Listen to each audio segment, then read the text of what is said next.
Effects of discrimination. I lived a life of social pain, many heartaches and strain. No one ever seemed to care of the torment I had to bear. I lived a life with a bundle of emotional trouble. My hopes and dreams seemed to crumble. I encountered vocal and biased receptions, persevered but never gained acceptance. Every day I tried my very best, but I'm never treated like the rest. I shed my tears in the dark, skeptical of being a member of the ark.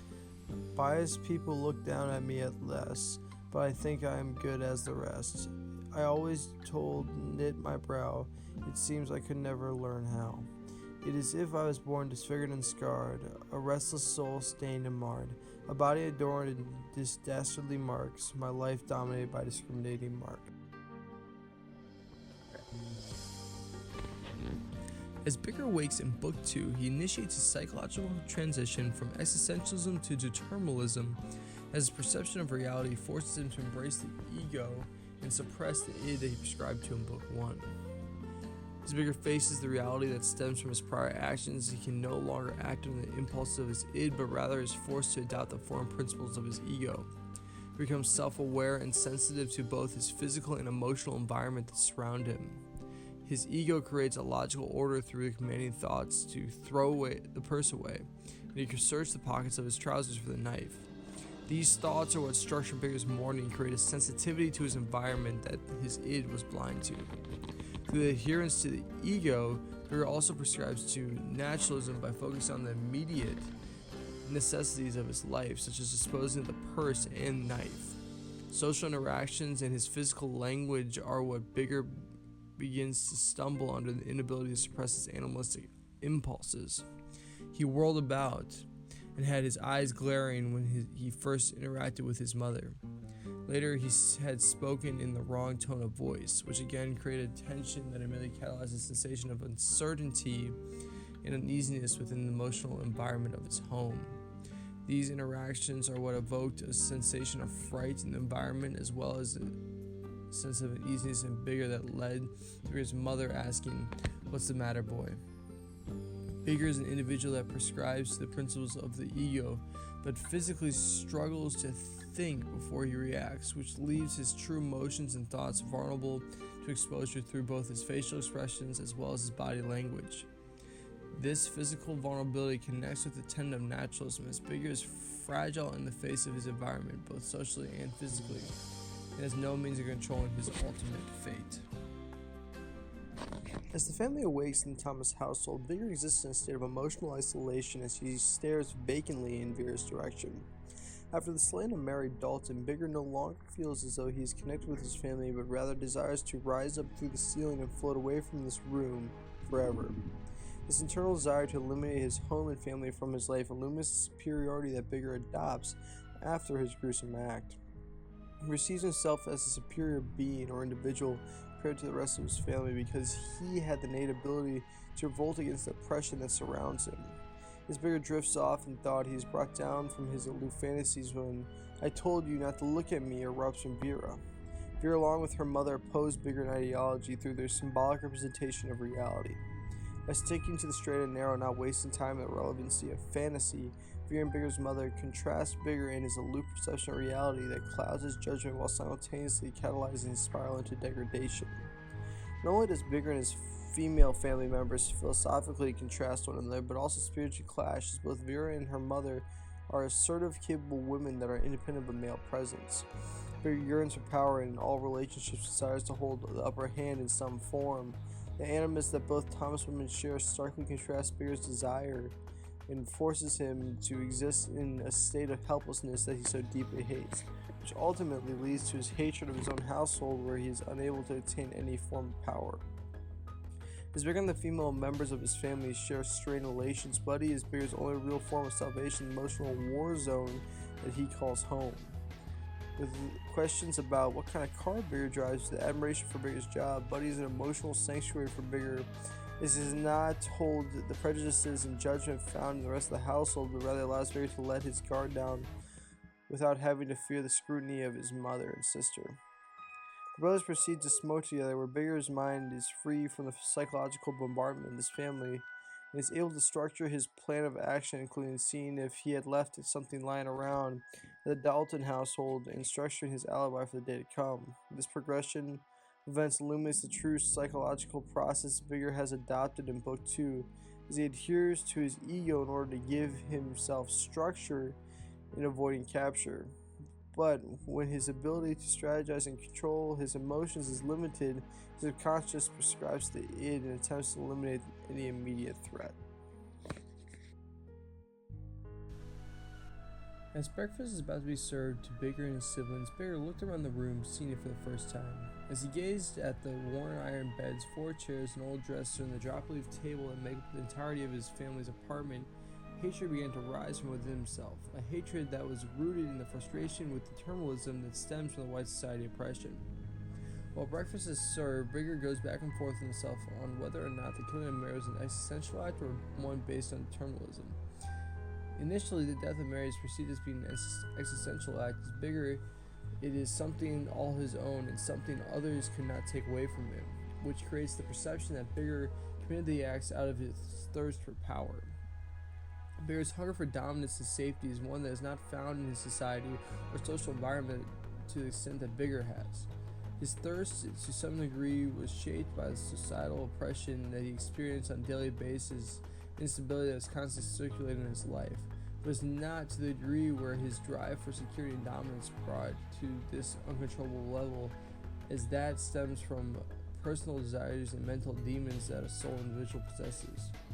Though it is apparent that Bigger acted out of an existential mentality, he attempts to defend his heinous act of determinism. Bigger felt as though the girl's death had not been accidental and that all his life had been leading to something like this. Bigger is a product of his environment as instability and oppression took an extensive toll on his life. But none of it was what drove Bigger to his end. There's no doubt that an act like this would have been committed by Bigger at some point in his life, as his emotional instability paired with his internal drive for control are a lethal combination for any individual. Now outlining this as a catalyst for his actions, Bigger's life was not dictated by determinism, but rather fatalism, as his fate was solidified his entire life, whereas his actions that led to his fate were completely in his own control. As Bigger finishes his breakfast, the idea of social blindness arises, and Bigger illuminates the many forms it takes in his own life. Everywhere Bigger goes, he sees individuals that are blind, not physically blind as much as they are blind to the reality that faces them. Bigger ignorantly believes that he alone understands the blindness and utilizes it as an invisible wall or curtain. Due to the audacity of Bigger's act, he believes that every individual cannot fathom Bigger committing such a heinous act and that acting in such a manner. This perception of his own reality is in itself blind and ironic, as Bigger himself is blind to the reality that he's not invincible but rather extremely vulnerable and careless in his environment. This is illuminated by Bigger's reaction to Buddy finding a roll of bills that Bigger had dropped. Thunderstruck and stiffened with fright, Bigger completely exposes his true fears and emotions, which are extremely ignorant when trying to avoid attention. This mentality that Bigger possesses is ultimately his downfall, as he is blind to his own reality through the false perception of his environment. As Bigger leaves for work in his streetcar, he continues to justify his actions to the deflection of responsibility onto others and his environment. In the streetcar, Bigger blames Mary for her own death, as she should have known better. She should have left me alone. Bigger continues to then blame the great white force of the white society as a source of oppression that catalyzed this horrific act. The subconscious deflection of responsibilities that Bigger adheres to illuminates his need for justification for his actions. The act that Bigger committed was one that takes a significant emotional toll on an individual. Psychologically, it can degrade one's mental fortitude to the point that they drive themselves to insanity from their act. In attempts to avoid this mental bombardment that stems from regret and remorse, Bigger continually convinces himself that his act was justified and inevitable, with adherence to the naturalism and the belief that individuals have little choice nor any responsibility for their actions. Furthermore, by focusing on the physical death of Mary and the acts that he committed, Bigger is able to avoid the guilt of his actions through adherence to the Freudian estrangement. As the car ride continues and Bigger looks out at the fellow black people upon the snow-covered sidewalks, he feels a sensation of pride as he revolted against the force that oppresses the African American culture and himself. Through the slaying of Mary, Bigger conquers his fears of the white oppression both physically and metaphorically, and feels as though he's leading the charge against the white force. The reality is Bigger is only increasing the magnitude of the African American oppression to such an extent that the slim possibility to attain any form of social progression is eliminated, as Bigger casts a dark shadow of negative stigmas and stereotypes across African Americans with the slaying of both Mary and Bessie. Bigger arrives at the Dalton household filled with mixed emotions as his fingers trembled while unlocking the door. The tremble is not rooted in fear, but rather a kind of eagerness he felt, a confidence that stemmed from the conquering of his fears and an illusion of control he felt having overcome the fear and shame Mary brought upon him. After surviving the bombardment of questions that awaited him at the Dalton household, Bigger was given the day off and immediately headed for Bessie's home. As the streetcar came, Bigger's ego began to fade as his id grew in strength after being suppressed the entire morning. The thoughts of making love to Bessie and not having to answer any more questions about Mary allowed for Bigger's instinctual desires to take hold and put his ego at bay. As Bigger's id began to take hold, so did the blindness to his reality. Bigger believes that he is untouchable to all, and wanted to stand up and shout to everyone that he hadn't killed a rich white girl. The negligence that Bigger displays epitomizes the existential reality that he leads, as not his environment or any other force that is making him act the way that he does, but rather his own desires and motivations that catalyze his malicious behavior. He wished that he could be an idea in the minds of every white individual so that they could see and feel the same pain and terror that plagues his own life on a daily basis, as he has to fear an entire race not due to their actions that they commit, but rather the strength and control that they hold that is unattainable to everyone else. When Bigger arrived at Bessie's home, he was immediately met with a cold shoulder and an animus persona that he so deeply despised. As soon as he arrived, Bigger was tested by Bessie to see how badly he wanted her, trying to see how much power she still had over him. This power play is ultimately an irrelevant act by Bessie, as she wields nothing over Bigger they cannot attain. In the past, it was alcohol that Bessie desired, and without the ability to afford such a vice, Bigger was unable to attain sex that he yearned for, which left Bessie in control over Bigger through his animalistic desires. Now that Bigger possesses financial stability, Bessie has nothing to hold over Bigger, as he can dictate when he has sex through his easy accessibility of alcohol. Bigger and Bessie's relationship is ultimately one that revolves around naturalistic tenet that humans are merely higher order animals with compulsive instincts and desires such as sex and hunger. Neither Bigger nor Bessie truly desire one another's emotional company, but rather are attracted to one another based on what the other can provide. For Bigger, Bessie is an emotional release in an elevated sense when compared with Buddy. With Bessie, Bigger is able to expose his true desires as well as quench his thirst for her body, warm and plain to his. In a similar manner, Bessie uses Bigger in a different sense, as she shows affection towards Bigger in order to attain her vice of alcohol. This relationship is one that illuminates the true naturalism that plagues both the minds of Bigger and Bessie as well as the entirety of society. Such as a lack of trust between the two, Bigger displays Mary's money to Bessie, held in his palm for Bessie to take, which is an act that Bigger would only commit with the most trusted relationship he has. Though this act is extremely ignorant, it seems logical to Bigger, as he exists in a world of isolation where true human connection is non-existent. Through connection should not be Bigger's primary focus in his current state. He yearns for it tremendously, as he prescribes to his id that values one's animalistic desires over the logical isolation that Bigger's ego adheres to. Bigger Thomas's dream is symbolic of his destined fate through Wright's use of illusionary and metaphorical symbols granted by the amplification of Mary's murder. Wright pursues to create Bigger's character as one who is influenced by a clock whose time has no end. Bigger's social lifestyle is not cyclical in any sense, but instead captivated by the uncanny fate of himself. He has no means of escaping this timely reality, but still is not congruent to this estranged fact. Instead, he continually tries to fight against time through violence and grudges, leading him into deeper depths of discrimination, just as Rinaldi incorporates the use of physical and psychological pain relative to the extremities and normalities the character of Bigger experiences, while his discriminatory life is held in Chicago through his poem. Both explanations are revolving around the idea that the black populace is an expression of severe oppression. For this reason, Wright uses the theme of time through the archetype of the bell as a reminder of Big's forthcoming. He explains, hide as though the bell were sounding a warning, and he stood on the street corner in a red glare of light. He creates an essence that protrudes the emotion of guilt and fear for the reader that is even further amplified through Bigger's emotions. He is tense and agitated during the dream, feeling he has no choice or reason to escape from his fate, but instead, time will soon toll. The bell clangs so loud that he could hear the iron tongue clapping. Wright explores the dream as a way of condemning his crimes and sins through the amplification of his guilt. Thus, Bigger prescribes the relevant symbol of his head within the box as a way of protruding his understanding his wrongdoings. The paper fell away, and he saw it was his own head. Through the use of strong visual imagery, Wright captivated the illusionary psychological unknowingness of Bigger lost in the strife to find a deranged enlightenment in its discriminated society.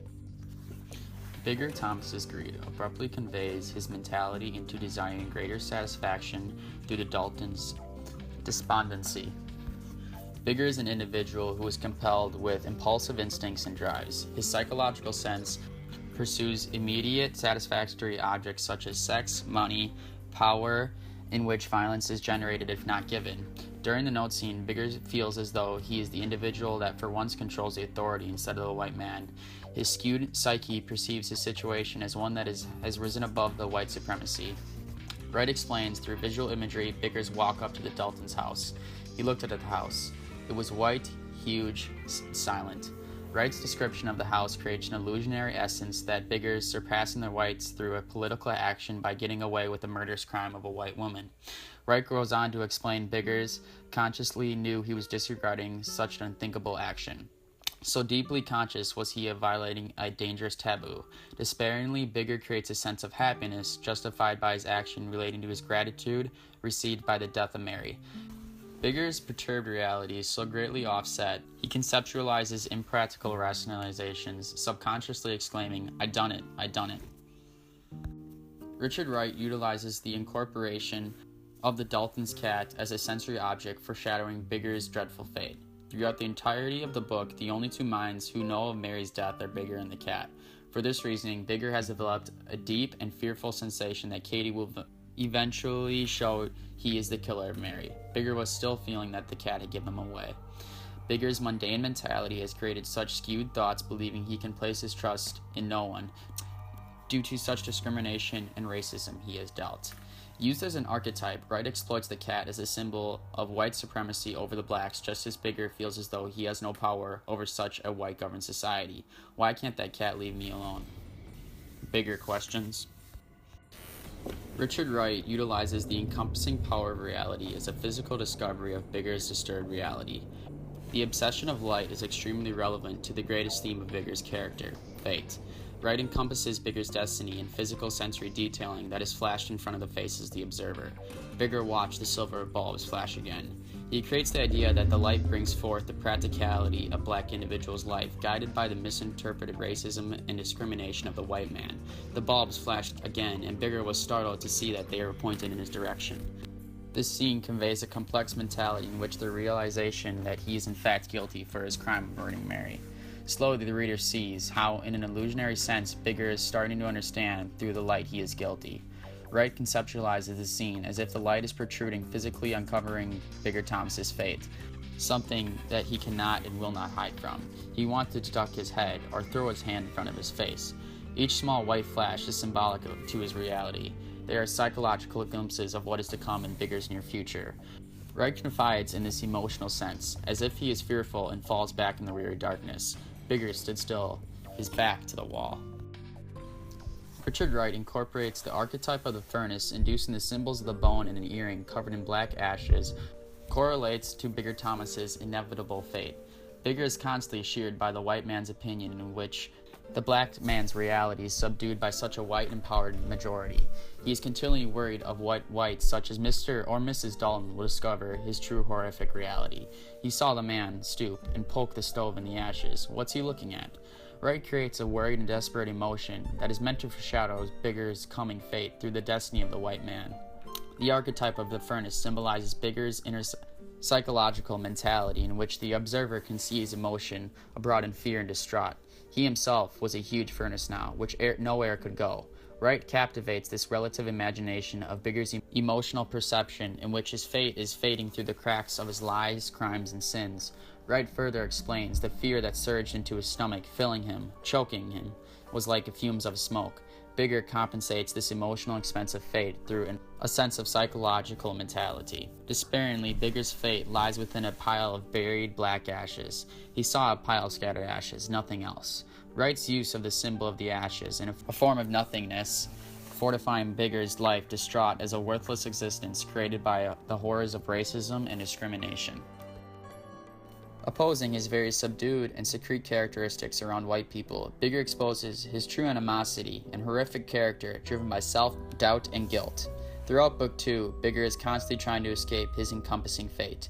His reality is inevitable, but due to his quixotic behavioral techniques, Bigger sees a hole in the wall as his great escape. However, there is one individual Bigger believes who might place their foot in the way: Betsy. For this reasoning, Bigger unloads his exasperation onto Betsy during the last few grueling minutes of her life. She unknowingly gives her life to Bigger as if she knows her fate. A sigh of resignation, giving up, a surrender of something more than her body. This indication nullifies a greater illusion Wright is trying to exploit. Bigger exposes his more anima psychology, loathing forth onto his mentality, feeling that he has no control over his actions until the sexual deed is done. Bigger's naturalistic behavior is relative to compulsive satisfaction in a physical and cognitive way. Relative to Jung's sensing function of the individual, Wright explains, he paid her no heed. Paralleling to having little control over one's action, Bigger feels as though he is not responsible for his outrageous and horrific outtake upon Betsy. He expresses a sense of compassion for the shrill, immediate response of passion created by this physical love, some fast wheel that made him want to turn faster and faster. Pursuing the indictment of individuality, Bigger strives to find his identity through scavenging for empty apartments.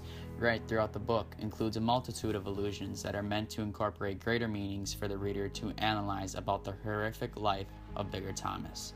One of the overarching themes of the book is Bigger's drive to escape from society and its oppression. The entirety of the book is captivated by Bigger's sense of feeling he has been induced to a lifestyle full of hatred and weary people who want to essentially kill his character and discriminate the black populace. There were not enough houses for Negroes to live in, Wright explains. During the scene, when Bigger is searching for an apartment to hide in for the night while the entire city is searching for him, he has to walk for blocks to find a vacant apartment due to the lesser amount of black housing. He walked for 5 blocks and saw none. Wright creates this sense for the indication that the illusion is meant to create a search of consciousness in which the individual is in control of their own destiny, not society as a whole. Much to his consent, Bigger has lived a life governed by those around him, correlating to his controlling mother. Wright explains, made him tramp the streets for 2 whole months looking for a place to live. Correlating to the very first scene of the book, Bigger can be paralleled to the black rat trying to find a hole to escape. Bigger, in this sense, is inevitably searching for this hole to escape from white supremacy, fighting their unjust discrimination. He paused at a corner and saw a big black rat leaping over the snow. It shot past him into a doorway where it slid out of sight through a hole. Ultimately, Bigger Thomas is a product of his appalling environment. Subdued by the current of constant discrimination by whites and racism by society as a whole, his intentions of reaching freedom are taught by the strings of the rich white man. Bigger's fate revolves around the cyclical nature of creative violence, destined for his fatalic character.